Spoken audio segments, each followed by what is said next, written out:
নিয়ে চলে আসলাম এমন একটি টোটকা, যেই টোটকাটি চুম্বকের মতো অর্থ আকর্ষণ করবে আপনার সংসারে। চলুন ভিডিওটি পুরো দেখে ফেলুন। আর ভিডিওটি দেখার আগে অবশ্যই আমার এই চ্যানেলটিকে সাবস্ক্রাইব করুন, পাশে থাকা বন্ধুকে শেয়ার করুন, কমেন্ট করতে কেউ ভুলবেন না। পাশে থাকা বেল আইকনের অল বাটনটি ক্লিক করে রাখুন, যাতে করে আমার দেওয়া প্রত্যেকটি ভিডিও সবার আগে আপনার কাছে পৌঁছাতে পারে আর আপনি ভিডিওটি দেখে উপকৃত হতে পারেন। বাজার থেকে নিয়ে চলে আসুন শুক্রবার দিন একটি পাতি লেবু, আর ঘরে থাকা সিঁদুর আর রান্নার হলুদ, এই তিনটে উপকরণ দিয়ে করে ফেলুন এই টোটকাটি। হ্যাঁ, লেবুটিকে এনে গঙ্গা জল কিংবা গোলাপ জল দিয়ে ধুয়ে ফেলুন। গোলাপ জল, যদি গঙ্গা জল না থাকে তবেই গোলাপ জল দিয়ে ধোবেন। তারপরে এই লেবুটিকে হাতে নিন আর সারা ব্রহ্মাণ্ডের কাছে প্রার্থনা করুন যে, হে ব্রহ্মাণ্ড, আমার ঘরে যেন চুম্বকের মতো অর্থ আকর্ষণ করে। এই বলে আপনি অনামিকা আঙুল দিয়ে এই লেবুটির শিরে একটু হলুদের ফোঁটা আর একটু সিঁদুরের ফোঁটা লাগিয়ে দিন।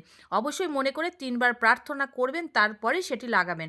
তারপরে এইটুকু কাজ করার পরেই দেখুন আপনার ঘরে অর্থের জোয়ার আসবে। ব্যাস, এইটুকু কাজ আর ম্যাগনেটের মতো আপনার ঘরে অর্থ আকর্ষণ করে নিন নিমিষেই।